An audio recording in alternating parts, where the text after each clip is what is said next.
I stood in the corner of my mother's extravagant anniversary party, sipping champagne and watching my siblings showcase their corporate success stories while their companies unknowingly ran on my technology. If they only knew that their small tech shop sister was about to bring their empires to their knees. Still fixing computers, Emma? My older brother David sneered, adjusting his Rolex. How's that little repair business going?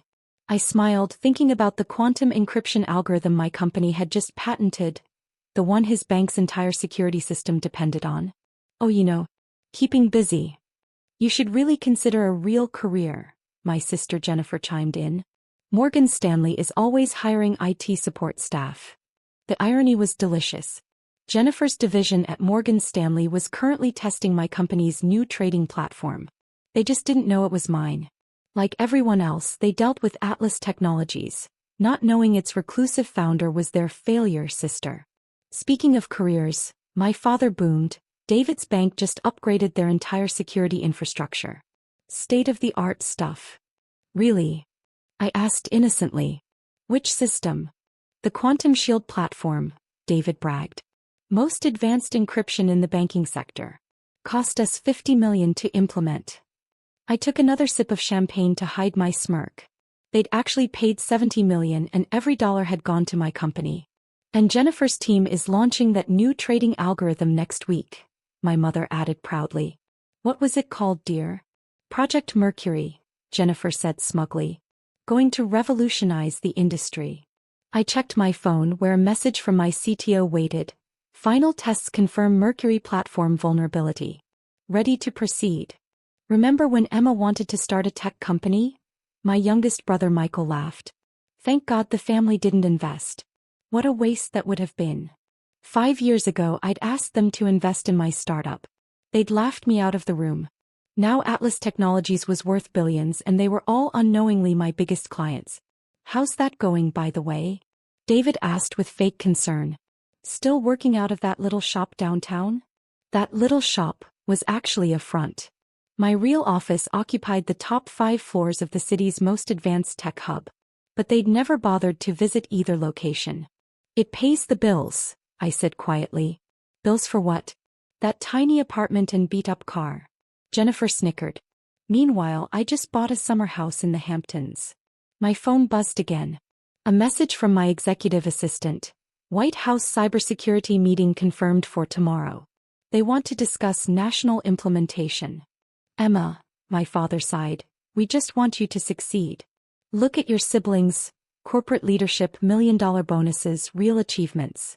I thought about the emergency protocols I'd embedded in all my systems. One command from me and their achievements would grind to a halt. Everyone finds their level, David declared. Some of us are meant for greatness. Others, well, someone has to fix the printers, right? My phone lit up with another notification. Morgan Stanley preliminary testing of Mercury complete.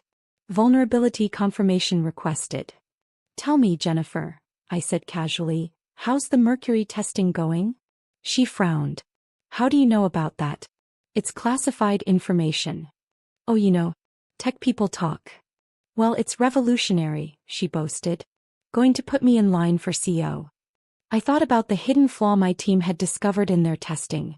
The one that would force them to either shut down the platform or buy my solution at triple the price. And David, I turned to my brother, how secure is Quantum Shield really? Top of the line, he scoffed.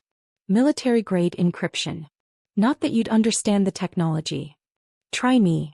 It's quantum-based, he began condescendingly. Uses advanced, technical. Well, it's very sophisticated. I watched him struggle to explain my own technology to me. Sounds impressive. It is.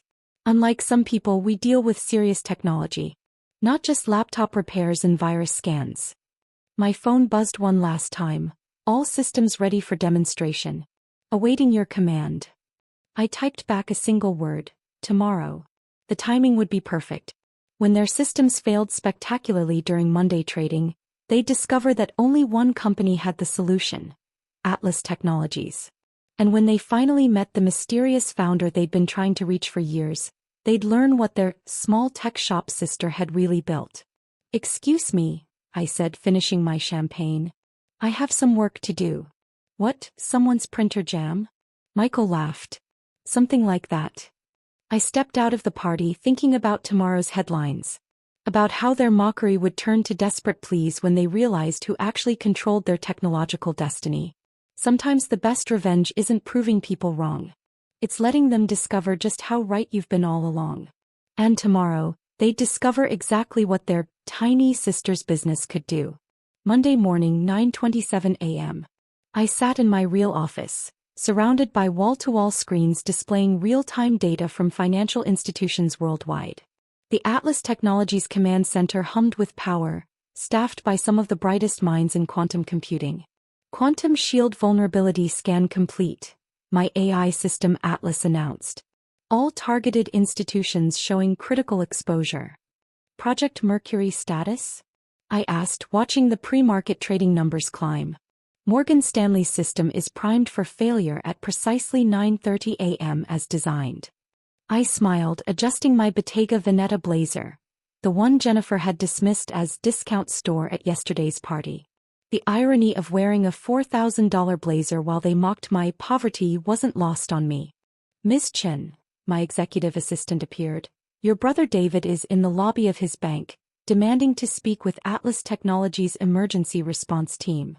And Jennifer? Already calling every contact she has, trying to reach our founder directly. My phone started buzzing at exactly 9:30 a.m. David, emergency. Need immediate contact with Atlas Tech. Jennifer, Mercury platform failing. Who do you know in tech? Michael, sys urgent. Need tech help at corporate level. I watched the chaos unfold on my screens. David's bank security system was displaying critical vulnerabilities. Jennifer's revolutionary trading platform was collapsing. And every financial institution that had mocked my small repair shop was discovering just how dependent they were on Atlas Technologies.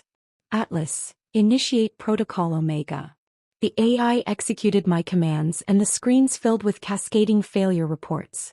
Every system my siblings had bragged about was revealing its critical dependence on my technology. Dr. Chen, I see you rushed in fighting a smile. The White House is on line 1. The Fed wants to know if this is a coordinated attack. Tell them Atlas Technologies is monitoring the situation. I turn back to the screens. And patch me into the emergency conference call David's bank is holding. The audio filled my office. We need Atlas Technologies. They're the only ones who understand this encryption. Their founder won't take calls, another voice panicked. No one's ever even met them. Find them. I recognized David's voice, all his arrogance replaced by desperation. Whatever it costs. My private elevator chimed. Jennifer burst in, her designer suit wrinkled from rushing across town. She froze, taking in the scope of my operation. Emma, what is this place? Atlas Technologies headquarters, I replied calmly.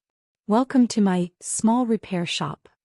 She stared at the screens, recognition dawning as she saw her own trading platform's code displayed.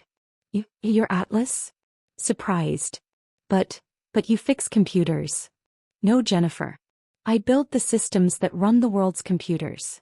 I gestured to the chaos on the screens, including the ones currently failing at Morgan Stanley. David arrived next, his face red from running. Emma, what the hell is going on? Why are you? He trailed off, finally seeing the empire his failure sister had built. Atlas, current company valuation? I called out. Atlas Technologies' current market value, $47.2 billion, the AI responded. Projected to reach $89 billion after today's demonstration. David collapsed into a chair, his world tilting. You're the founder everyone's been trying to reach? The same founder you mockingly suggested should work IT support, I confirmed. How's Quantum Shield working out, by the way? Fix this, Jennifer demanded. Project Mercury goes live this week. Project Mercury has a critical flaw, I explained. One that only Atlas Technologies can fix. Our standard fee just tripled, by the way. Triple? David choked. That's hundreds of millions. Billion, actually. Plus exclusive licensing rights. I smiled. Unless you'd prefer to explain to your boards why you didn't do proper security testing? My phone lit up with more panicked messages from family members. Father, Emma, the family's reputation is at stake. Mother, darling, we need to talk about your company. Michael, whatever they're paying you, we'll double it. Atlas, show them the client list. The screens displayed hundreds of companies, governments, and institutions, all dependent on my technology. That's impossible, Jennifer whispered. No, I corrected. That's what a real tech company looks like. Atlas, current system status? I called out, watching my siblings' faces as they realized the true scope of their predicament. All targeted systems operating at 15% capacity. Estimated losses, $47 million per minute. Emergency protocols awaiting your authorization. My father burst into the office, followed by my mother and Michael. They stopped short, taking in the gleaming command center that shattered their image of my tiny repair shop. What have you done? My father demanded. Me. I turned to face them. I simply revealed the vulnerabilities in systems that your successful children implemented without proper testing. Systems they bought from my company while mocking my career. Your company? Michael whispered, staring at the Atlas Technologies logo dominating the wall. But, you're just a computer repair person. Atlas, display corporate structure. The screens filled with data. Subsidiaries, acquisitions, government contracts, classified projects. 5 years of empire building they'd been too arrogant to notice. You know what's interesting about technology? I stood, walking to the window overlooking the city. Everyone depends on it, but few understand it. They just assume the biggest names must be the best. Morgan Stanley. Goldman Sachs. The Federal Reserve. I turned back to them. All running on Atlas Technologies infrastructure. All vulnerable to the flaws your successful children ignored when our testing team warned them. The testing team. Jennifer's voice shook. The ones we dismissed because they were too cautious. Pi people, I confirmed. Warning you about flaws in your own systems. Flaws you were too arrogant to fix. David's phone buzzed. He answered it on speaker, his hands shaking. Mr. Sullivan, the board is demanding answers. Atlas Technologies is saying the fix will cost $3 billion. $3 billion. My father exploded. Emma, this is extortion.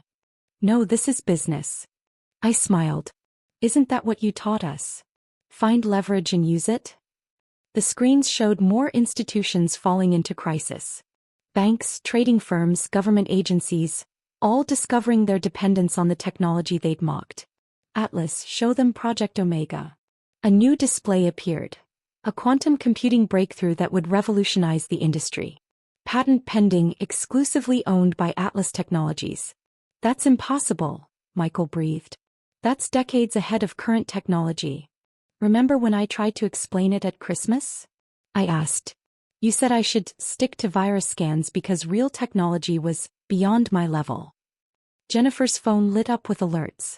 The Mercury platform was hemorrhaging test data, revealing flaws that would take months to fix, unless they used my solution. How much? She asked quietly. For what? The emergency fix? The permanent solution? The silence about how badly you failed to vet your own systems. I sat back at my desk.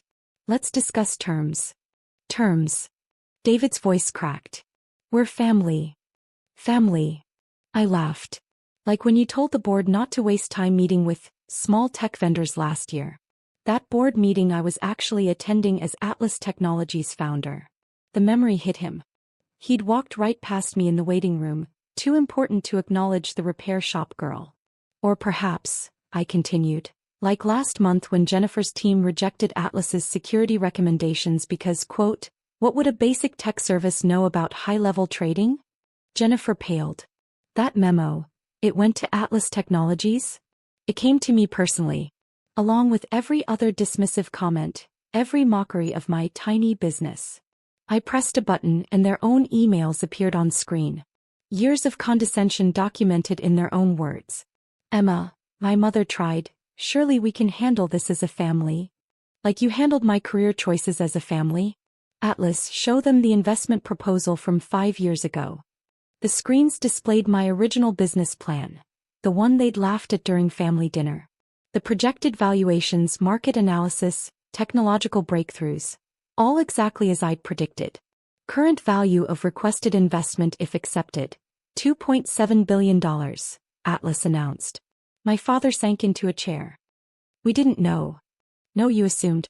Assumed your computer repair daughter couldn't possibly build something significant. Assumed your corporate titles made you superior. Assumed technology was beneath you. The screens kept displaying failure reports. Their empires crumbling, their reputations tarnishing with each passing minute. Stop this, David pleaded. Name your price. Price. I stood again, power shifting palpably in the room. Let's start with new licensing agreements. Triple the current rates. Exclusive contracts. Full credit for all technology use. That's billions. Michael protested.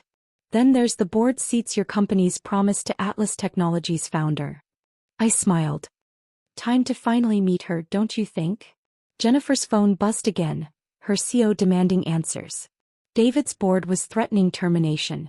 Michael's company stock was plummeting. And of course, I continued, a public acknowledgement of Atlas Technologies' role in your operations. No more pretending you built these systems internally. You'll destroy our careers. David shouted. No, I'm offering to save them. Whether they're worth saving. I shrugged. That's up to you. My phone lit up with messages from their bosses, board members, and stakeholders, all desperate to reach Atlas Technologies' founder. Tick-tock, I said softly. Your systems aren't getting any more secure. What do you want us to do? Jennifer whispered. Sign. I nodded to my legal team who appeared with contracts. Acknowledge. Submit. And maybe if you're lucky your tiny sister's company will save your careers. Hours later as they filed out of my office, broken, humbled, but their companies intact, my father lingered. I taught you well, he said quietly. No, I corrected him. You taught them to mock what they didn't understand. I taught myself to build what they couldn't live without. The next morning's headlines told the story. Atlas Technologies reveals founder. Tech prodigy Emma Chin. Major banks, institutions sign billion-dollar deals with Atlas. Quantum computing breakthrough. Atlas Technologies leads revolution. My phone filled with messages from relatives suddenly remembering my worth. Aunt Linda. Darling, about that tech support. Cousin James. Remember your favorite cousin? Uncle Robert. Always knew you had potential. I deleted them all. A week later I called a family meeting in my office this time. They filed in like chastened children, their corporate arrogance replaced by wary respect. Welcome to Atlas Technologies Quarterly Review, I began. Today you'll learn what a real tech company looks like. And if we fail? Michael asked quietly. Then you'll learn the hard way, like I did. Every time you mocked my work, every time you dismissed my dreams, I built something stronger. Something you now can't live without.